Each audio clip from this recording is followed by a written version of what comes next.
I neglected to show our little campsite last night, so that was a couple of our tents. And then one more up there. It did rain all night. It's still kind of drizzling right now. This is our first time packing up in the wet. But thankfully it's going to be sunny later so we can lay everything out to dry. Good morning on day 60. We just finished packing up with the rain. It wasn't our favorite, but we'll do a hiker yard sale later and dry everything off. We're not sure how far we'll go, so let's go. We're the Six Pack Hikers.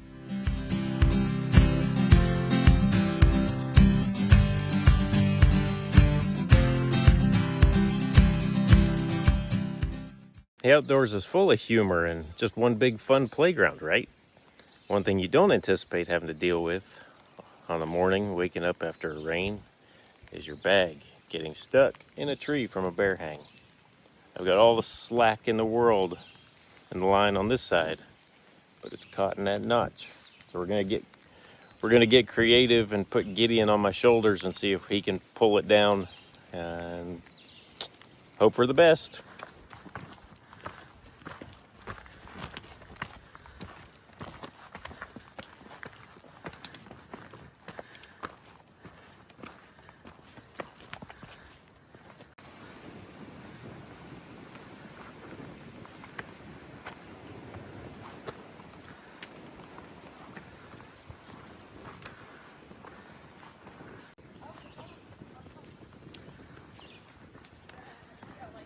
Beautiful morning. Now that the rain is gone and we finished our first climb.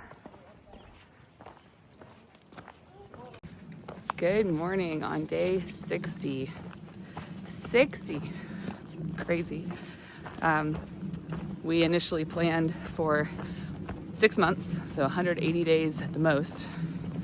So we are a third of the way through our timeline, but we're more than a third of the way through the trail, which is very exciting.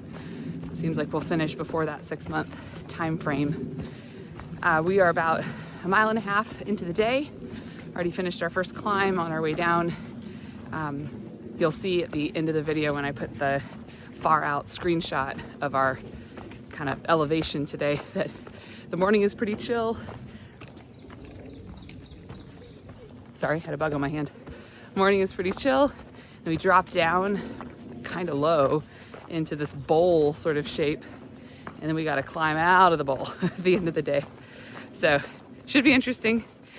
Very grateful the rain is gone, and as Sunshine mentioned, we're going to have a hiker yard sale later, which is where we lay out all of our stuff in the sun to dry it out. Mainly our rain flies and our tents. We had never torn down in the rain. We made it 60 days without ever having to tear tents down while it was raining. So we were a little awkward with it, and tents got a little bit wet, so we need to dry those out, but should have opportunities to do that today.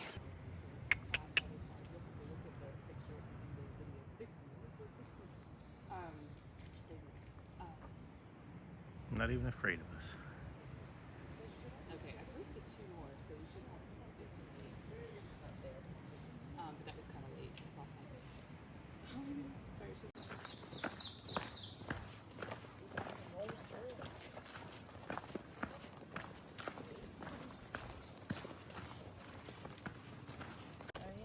It's our first eft on trail. So cute. Mm-hmm. We're looking across the valley here, and we can see where we just were. That's the trail. A really chill section of it. Came all the way around, and now we're here. We had started going up over that hump from camp.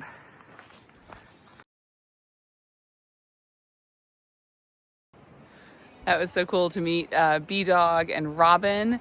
They are section hiking and started at Buena Vista, which is where we are headed to resupply in a couple days. So very cool to meet them. They gave us some advice about the Shenandoahs as we get closer, and just some tips on Maine as well, because they go there every August. So hey, B-Dog and Robin, thanks so much for stopping to chat. It was great to meet y'all.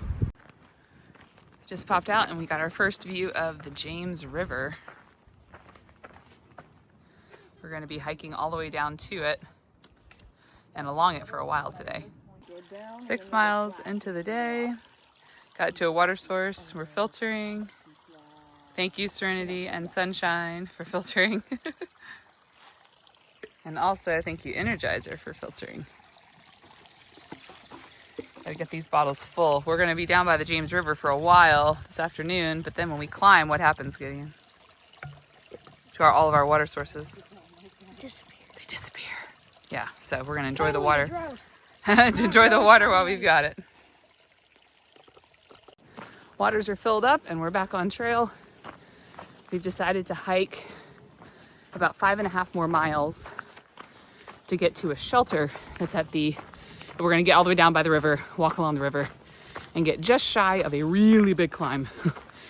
And at that shelter, we're gonna lay everything out, get everything dried out, eat a meal, drink lots of water, and then we have to load up our water bags because we've got like, I think it's 9 miles of no water.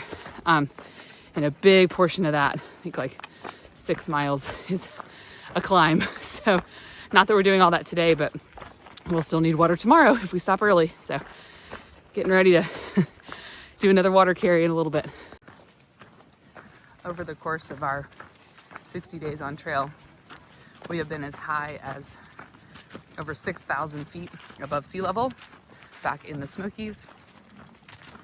And then today, when we get down to the James River, which we're making our way down to it now, we will only be about 700 feet above sea level. It's amazing the changes in weather we've experienced, changes in treadway, scenery, all the different trees, and we're only a third of the way through. So I can't even imagine as we get into New England, which is an area we've never hiked, what it's gonna look like, but a lot of variety on the AT. First rhododendron blooming we've seen on trail. So pretty, and there's butterflies flying around it. Reminds us of home.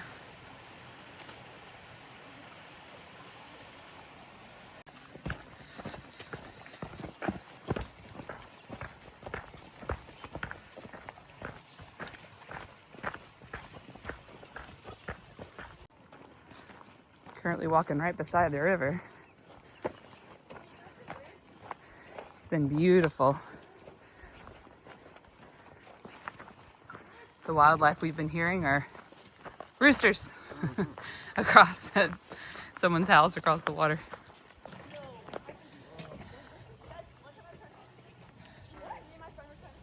All right. Time to go across. It's a bunch of folks jumping into the water.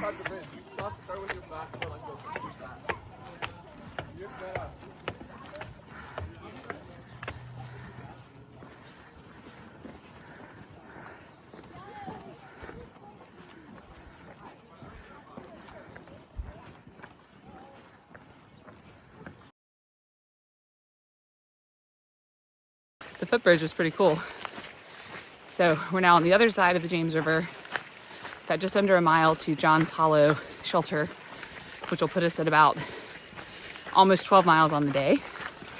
We're gonna stop, have lunch, rest, just kind of cool off, and hang up our rain flies and our tents to get nice and dry. And then we'll decide what our next steps are.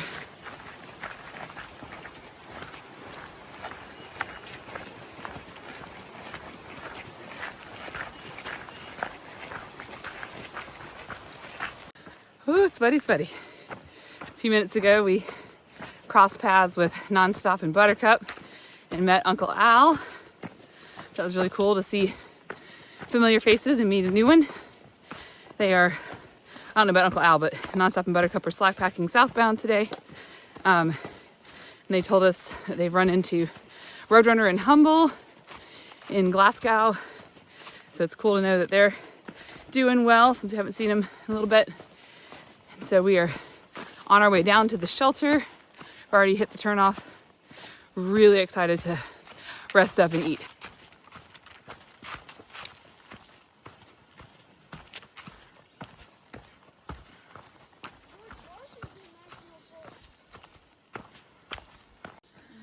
Toons spotted a Skink. skink on the I log. ain't scared. Why aren't you running away? At home they run away. Hello. Whoa, there he he goes. He's right in there. Made it to the shelter, strung up some line. We have the 3 rain flies hanging out in the breeze to get dried off. Filtered water. Most of us have our bug head nets on. And Remy's making wraps. Got summer sausage and cheese. It's delicious. So we're gonna hang out here for a while, probably go soak our feet in the water before moving on. Storm cloud, sunshine, partly cloudy. Storm cloud, sunshine, partly cloudy, slightly cloudy, breezy. And somehow we're feeling chilly. No, you don't miss your puffy. It's not that cold. It's not cold at all. So Remy is getting a cold soak ready because we've got a big long water carry. What is it? We've got apple cinnamon oatmeal. I've added vanilla whey protein powder too. I've added a little bit of powdered milk. And then we're going to top it off with some roasted hazelnuts. Ooh, that sounds yummy. It'll be good when we're hot at camp tonight. Yes, so cold soak means we don't cook it at camp. We just add the water, kind of soaks it up while we hike, and then we get to camp and dinner's done. Yep. Thank you. Energizer, what you eating? A bison uncured bacon cranberry bar. Who gave it to 70 you? grams of protein. Buttercup. Hey, we've got some trail magic on trail. Some bison jerky, and then what was yours, Toons? An RX bar. And it's Nice. 12 grams of protein. And how does it taste? Really good. Good. Is it going to get you up the hill, you think? Fingers crossed. Hopefully. I hope so too.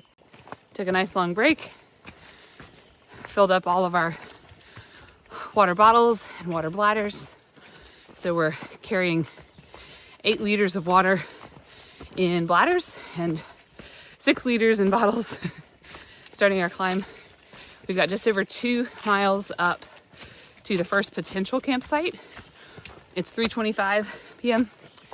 So if we don't stay at the first campsite, we've got to push to 19 miles. And if we push to 19, we might as well go to 20 because that's where the shelter is. So we're just going to kind of see how we're feeling when we get to that first campsite after this long climb.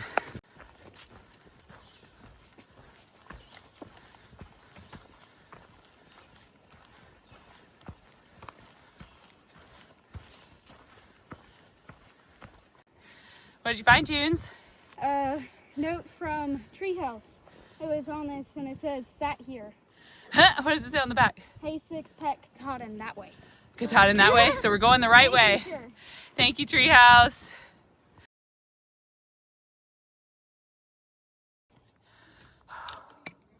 We are about a mile and 1.34 up our 2-mile climb, and we just looked back. We can see the footbridge we went over earlier. It's so tiny and so far away. Oh, we are still climbing. You can see Toons and Sunshine way up there. Getting close there, right, Serenity? Yeah.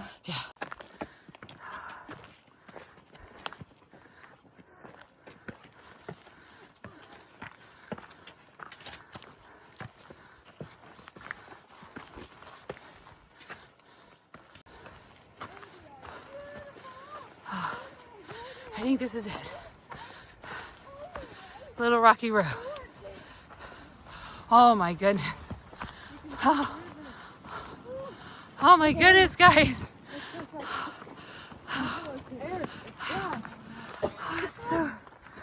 Oh my goodness. Woo! Yay! We did it. Hardest push of the ground. Here's the footbridge. We were just there. And then, not sure if my Zoom will work enough, but that little dot on top of the ridge is the top of Apple Orchard Mountain. That's the FAA tower. We were there yesterday. Oh, how gorgeous is this? Oh my goodness. Nonstop and Buttercup said we would have a great view. They were not kidding.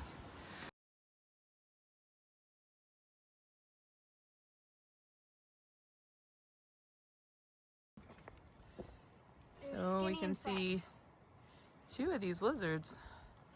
Not sure exactly what kind they are. Sunning themselves. There's number 1. And there's number 2. Pretty cool. It's 4:30. It took us 1 hour to do that 2.1 mile climb, just faster than we expected because it was steep in quite a few parts and very hot. We enjoyed the view there at the top at Little Rocky Row and had a little family meeting and all voted to continue on. So we have 6.7 left to the shelter. We've got 2 short but big climbs. So they're like short but steep, I guess, between here and there. The first one comes up pretty quickly and the second one's pretty close to the end. So aiming to get there before dark. Proud of our crew. This makes tomorrow a much shorter day.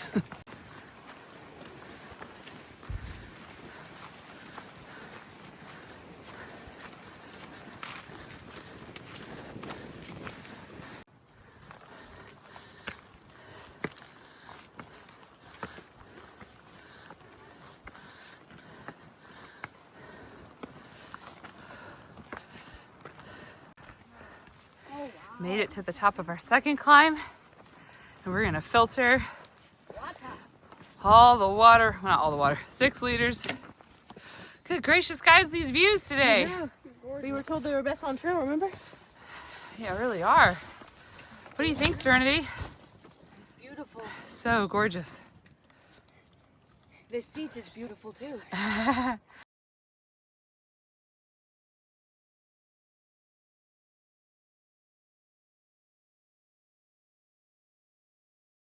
Water is filtered, and Remy's pack and my pack are about 6 pounds lighter each. We used almost the entire 3-liter bladder that each of us were carrying, which is great. So feeling a lot better. But while we were sitting there filtering, Remy found 3 ticks on him, and he had actually flicked one off of his shin on the climb up. And then Serenity found one right inside her pant leg.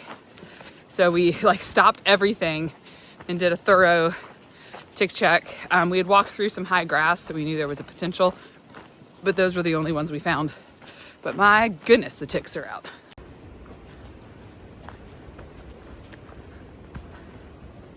Going downhill to a gap right before climbing up that mountain in the distance, which is Bluff Mountain.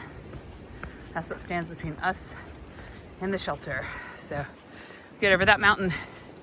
I don't remember how far we have down, but no more than maybe 2 miles down to the shelter after that, maybe less. So, whew, closing in. Sunshine, what'd you find? A snake on the trail. Tiny one. Probably about a foot long, not bad. He hasn't moved. He's super wiggly. Hey, you Ready? gonna touch him? Move. There we go. Bye-bye. No, okay.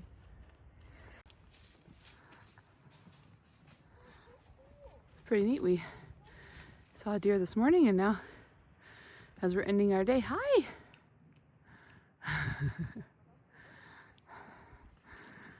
About 0.1 to the top of Bluff. Made it to the top of Bluff. Woo, Bluff Mountain.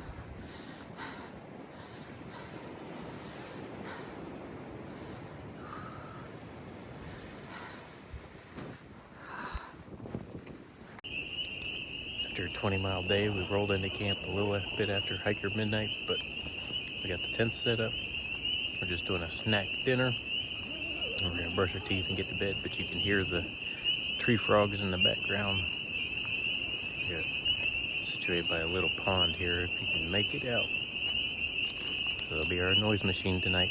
Good night, everybody. For this edition of Storytime, we're going to answer the frequently asked question of how did David become Chef David and ultimately Chef Remy?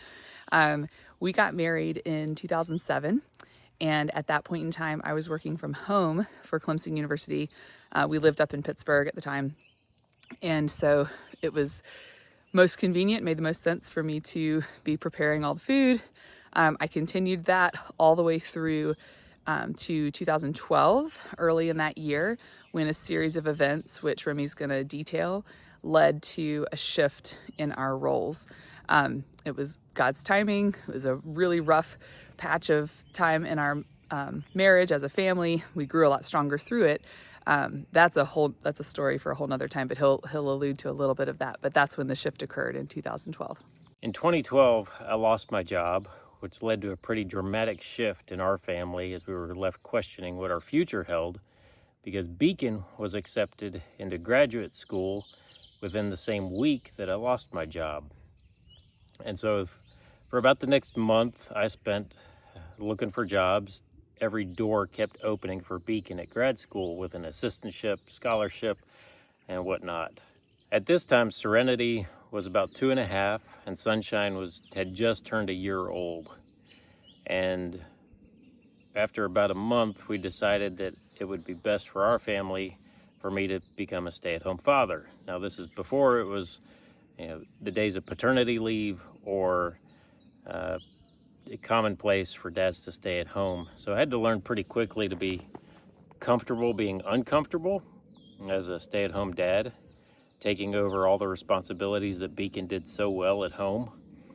And I think God was getting my attention because I was kind of not a workaholic, but my identity was wrapped up in my job in terms of that's how I provided for our family. But I had to shift to accepting that I could provide by doing caretaking at home rather than working to pay for childcare. So being the only man in the grocery store during the day or the only father at preschool drop-off and pickup, I had to learn pretty quickly. But out of that, I had to learn a new skill, which was taking over all the meal planning and preparation, because she was going to be commuting about 2.5 hours every day round trip to campus and back. And I got accepted within about 9 months into a program that was offered for culinary training. And it was a program based in our area to get people back on their feet and get them back in the workforce.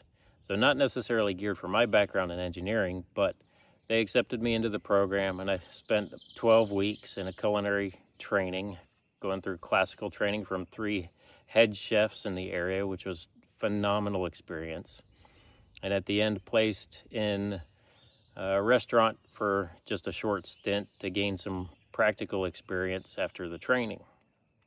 And so once I found that I enjoyed home cooking as a hobby, I have never really kind of released the reins. I've enjoyed it ever since. I've followed a few chefs that have taken over kind of cooking in the backcountry. Chef Corso at Outdoor Eats being one of them. He kind of changed my perspective on being able to prepare fresh, healthy food on the trail, because a lot of the foods that we buy in the store are grown outside anyway, and so we can just take those and use them on the trail, whether that's dehydrated meals that we prep at home, fresh fruits and vegetables that are shelf stable to last a little while, like mushrooms, avocados, tomatoes, can at least last a day. Bell peppers are fantastic. And so I mix those in to really bolster, the cooking that we do on trail, make it a little more nutritious. So it's just a fantastic outlet for me that's become a hobby, and that's why I do it so well on trail.